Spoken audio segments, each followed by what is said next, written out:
Hello विद्यार्थियों, good morning. Daily अपनी online class में आप सबका स्वागत है। डेली ऑनलाइन क्लास के समान ही आज भी अपन अपनी क्लास पढ़ते हैं। जैसे आजकल जो इंडियन ज्योग्राफी का और राजस्थान ज्योग्राफी का जो क्रेज है वह एक तरह से सबसे अधिक रेलवे के लिए आरपीएससी से होने वाले जितने भी कंपटीशन है उन सब के लिए एक तरह से महत्वपूर्ण रूप से है। पिछली क्लासों में भी अपन ने इम्पोर्टेंट चीज़ों को डायग्राम से समझते हुए पढ़ा है। आज भी उन चीज़ों को आगे बढ़ाते हुए जैसे अपन ने भारतीय मानसून के बारे में अध्ययन किया था, तो भारतीय मानसून का दो भागों में बांट करके पिछली क्लास में अपन ने अध्ययन किया और भारत के मानचित्र से समझने का काम किया। देखो, भारतीय मानसून दो भागों में बांटा है, ग्रीष्मकालीन मानसून और शीतकालीन मानसून के रूप में। ठीक है, सबसे पहले ग्रीष्मकालीन मानसून के बारे में अध्ययन किया। तो ग्रीष्मकालीन मानसून गर्मी के दिनों में भारत की भौगोलिक स्थिति के अनुसार यहाँ पर सूर्य की किरणें सीधी पड़ने के कारण तापमान अधिक हो जाता है। धरातलीय क्षेत्र में तीव्र गति से गर्म होता है और तीव्र गति से ठंडा हो जाता है, क्योंकि चट्टानी स्वरूप है इसलिए। और इसके दक्षिण में हिंद महासागर है, जलीय भाग है, और जलीय भाग मंद गति से गर्म होता है और मंद गति से ठंडा होता है। इस तरीके से ध्यान रखो, तो जलीय भाग चट्टानी भाग से मंद गति से गर्म होता है और मंद गति से ही ठंडा होता है। तो यहाँ की धरातलीय क्षेत्र की अपेक्षा यहाँ पर तापमान की कमी मिलती है। और भारत के दक्षिण में 0 डिग्री से निकलने वाली जो भूमध्य रेखा है, उस भूमध्य रेखा के दक्षिण में पश्चिम से पूर्व की ओर पछुआ हवाएं चलती है। इन पछुआ हवाएं तापमान और वायुदाब के प्रभाव से भारत के समीप से उत्तर की ओर मुड़ जाती है, और ये उत्तर की ओर मुड़ जाने से भारत की भौगोलिक स्थिति के अनुसार इसकी दिशा दक्षिण पश्चिम हो जाती है। और इसीलिए इस मानसून को दक्षिण पश्चिम मानसून के नाम से भी जाना जाता है। कितनी बार कंपटीशनों में क्वेश्चन इससे संबंधित बन करके आ जाता है कि भारतीय ग्रीष्मकालीन मानसून को दक्षिण पश्चिम मानसून के रूप में किस प्रकार कहा जाता है। ठीक है, तो पूरी चीज़ को अच्छी तरह से समझना चाहिए। आजकल वह जमाना गया कि भारतीय ग्रीष्मकालीन मानसून को किस नाम से जाना जाता है, तो ये 3-4 ऑप्शन दे देंगे। दक्षिण पश्चिम मानसून भी उसमें रहेगा, तो उस तरीके का नहीं रहता। वो डायरेक्ट क्वेश्चन इसी प्रकार से पूछ लेता है, जो आंसर क्वेश्चन और आंसर दोनों से अगला क्वेश्चन बनता है। भारत के ग्रीष्मकालीन मानसून को दक्षिण पश्चिम मानसून क्यों कहा जाता है। ठीक है, तो इस तरीके से भाई जो पछुआ पवनें तापमान और वायुदाब के प्रभाव से भारत के दक्षिण पश्चिम से प्रवेश करती है, इसलिए इस ग्रीष्मकालीन मानसून को दक्षिण पश्चिम मानसून के नाम से जाना जाता है। ठीक है, तो इस तरीके से मतलब इसको समझ करके डायग्राम से और पढ़ना है। अब ये दक्षिण पश्चिम मानसून 2 शाखाओं में विभक्त हो जाता है। अपन ने अरब सागरीय शाखा के रूप में अपन ने पढ़ लिया था किस तरीके से ये जो भारत की पश्चिमी घाट है वो अधिक ऊंचा है और इसकी आकृति एक तरह से जो नदियों के किनारे या तालाबों के किनारे नहाने धोने के लिए जो घाट बनाया जाता है सीढ़ियों के रूप में, उसी आकृति में ये बना हुआ है। इधर से देखने पर ये सीढ़ियों की तरह नजर आता है और इसी से टकरा करके और अधिक से अधिक वर्षा नदियों के द्वारा वापस इसी अरब सागर में आ जाती है। ठीक, और तीव्र पवनों के साथ में चलने के कारण इस ऊंचे उठे हुए घाटी क्षेत्र को ऊपर की ओर उठ जाता है और आगे की ओर बढ़ जाता है। तो आगे ऊपर उठी हुई मानसूनी पवनें इस पश्चिमी घाट की पूर्वी ढाल को सूखा रहने देती है, बहुत ही कम वर्षा होती है क्योंकि ये ऊपर उठी हुई पवनें आगे की ओर बढ़ जाती है। यानी कि कुल मानसूनी वर्षा का 10% वर्षा हो पाती है। इसलिए इस पूर्वी ढाल को वर्ष की छाया प्रदेश के रूप में जाना जाता है। ठीक है, आगे बढ़ जाती है और राजस्थान वाले क्षेत्र में प्रवेश करती है। दक्षिणी क्षेत्र में सबसे अधिक वर्षा करती है डूंगरपुर, बांसवाड़ा, झालावाड़, बारा, कोटा, बूंदी, चित्तौड़, सिरोही, इन क्षेत्रों में सबसे अधिक वर्षा उदयपुर, क्योंकि यहाँ पर वनीय क्षेत्र अधिक है और वनीय क्षेत्र की अधिकता के कारण जो तापमान है वो कम रहता है, वायुदाब अधिक हो जाता है। अधिक वायुदाब होने के कारण ऊपर उठी हुई पवनों को खींच कर लेता है और वहाँ वर्षा अधिक हो जाती है। ठीक है, तो पश्चिमी राजस्थान में इससे विपरीत है, वहाँ पर वनस्पति की कमी है, रेतीले ढेर है, तापमान अधिक रहता है। अधिक तापमान के कारण आने वाली मानसूनी पवनें भी उसके संपर्क में आकर के गर्म हो जाती है, हल्की हो जाती है, ऊपर की ओर उठती हुई आगे की ओर बढ़ जाती है, वर्षा कम होती है। और दूसरा कारण पश्चिमी राजस्थान में कम वर्षा होने का, क्योंकि जो अरावली प्रदेश है इसका अपरदन हो चुका है और इसकी जो दिशा है वह भी एक तरह से इसी मानसूनी पवनों के समकक्ष है, तो इसके सहारे सारे आगे की ओर बढ़ जाता है। इसको अपरदन होने के कारण आने वाली पवनों को रोक नहीं पाता है। दूसरा कारण पश्चिमी राजस्थान रेतीला और वनस्पति की कमी होने के कारण है। तीसरा कारण मानसूनी पवनों की दिशा इसी अरावली के समकक्ष है, यानी कि उसी के समानांतर है। ठीक, तो इस प्रकार से ये 3-4 कारण है जिसके कारण पश्चिमी राजस्थान में इस मानसून से कम वर्षा हो पाती। ठीक, तो इस प्रकार का पढ़ने वैसे कल पिछली क्लास में पढ़ लिया था और किसी कारण से मैंने 2-3 दिन क्लास भी नहीं ली थी। कंटिन्यू पढ़ेंगे हम, आप लोग बने रहें इस चैनल पर और इस चैनल से संबंधित कितनी आपके अपडेट आती रहती है। वर्तमान में आपके बीए 5th सेमेस्टर जिन्होंने परीक्षा दी है वह अब 6th सेमेस्टर के एग्जाम फॉर्म प्रारंभ हो चुके हैं। ठीक है, और आज 18 जून है और 18 जून से आपके एग्जाम फॉर्म भरना प्रारंभ हो जाएगा। ठीक है, तो बीए बीएससी 5th सेमेस्टर में बच्चे थे वह अब 6th सेमेस्टर का एग्जाम फॉर्म भरें।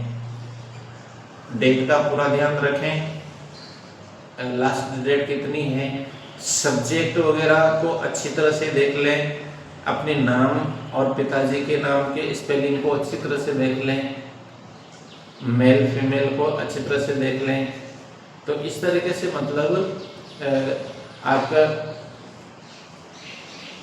एग्जाम फॉर्म को फिल करके और तैयारी शुरू कर देना है, जिससे भी आप तैयारी करते हो। जैसे 1 वीक सीरीज वगैरह है, इधर से एग्जाम क्या नाम से किताबें हैं, वैसे किताबों के नोट्स बनाया करो।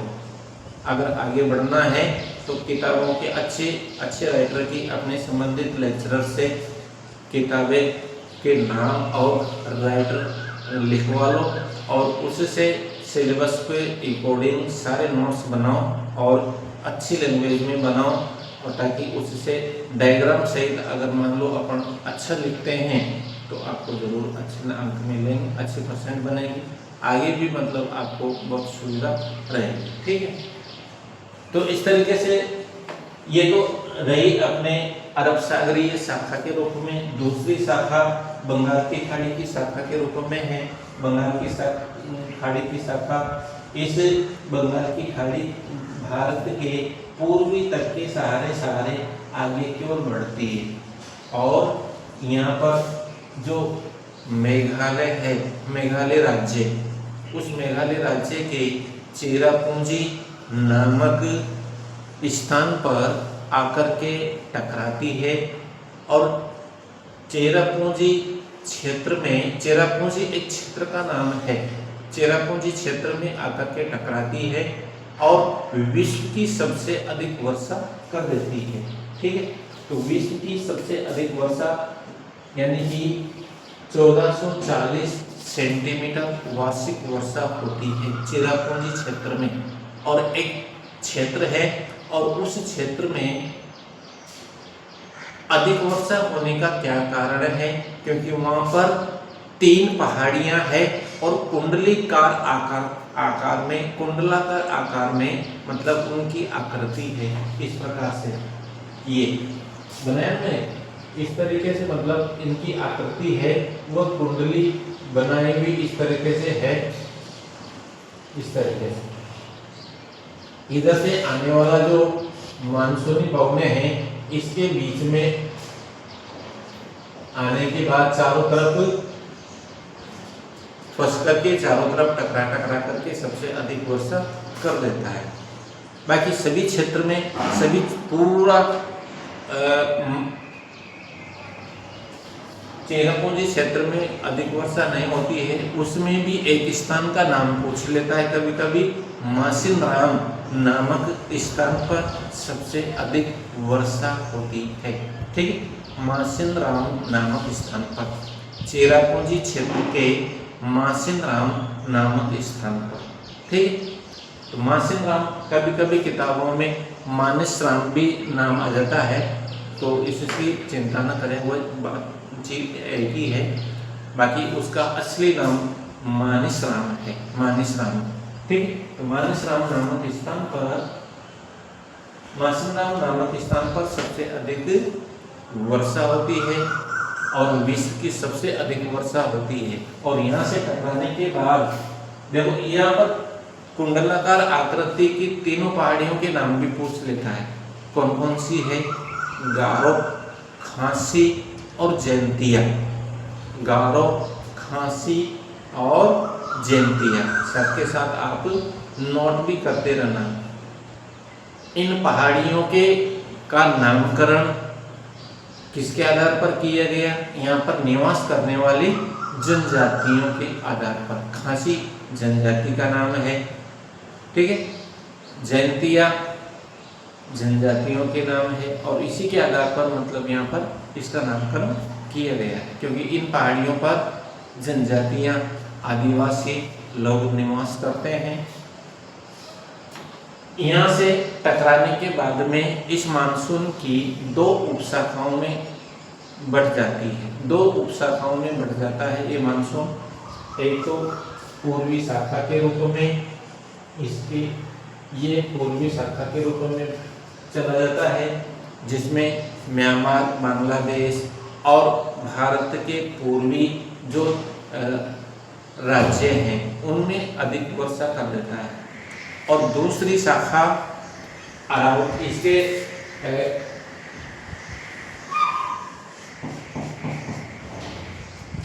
हिमालय के सहारे सहारे पश्चिम की ओर चला जाता है। ठीक है, तो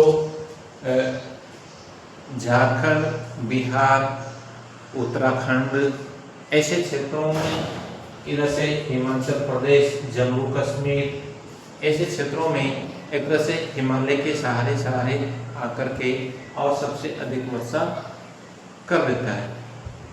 इधर से चलने वाली जो अरब सागरीय मानसूनी शाखा पवने और इधर से बंगाल की खाड़ी की जो पवने हैं वह हिमाचल प्रदेश में आकर के दोनों शाखाएं मिल जाती है और तापमान और वायुदाब के प्रभाव से दिल्ली वाले क्षेत्र में वर्षा अधिक करती है और दिल्ली वाले क्षेत्र से फिर इधर की ओर राजस्थान, हरियाणा और राजस्थान की ओर मुड़ जाती है।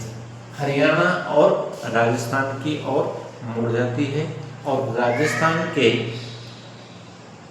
उत्तर पूर्वी क्षेत्र में सबसे अधिक वर्षा कर देती है। ठीक है, अब यहाँ तक राजस्थान तक पहुँचते पहुँचते मानसून की गति कम हो जाती है, धीमी हो जाती है। समझ रहे हो? अब देखो, इतना सफर करने के बाद में वर्षा करते करते मानसून ठंडा हो जाता है, धीमी गति से होने लग जाता है और ये मानसून राजस्थान, हरियाणा और राजस्थान में प्रवेश करने पर इसकी गति धीमी हो जाती है। पूर्वी राजस्थान में अधिक वर्षा करता है।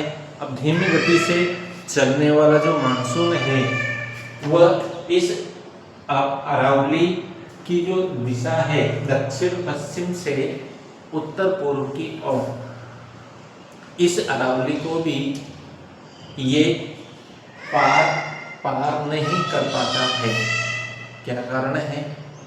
भले से इसका अपर्दन हो चुका है, परंतु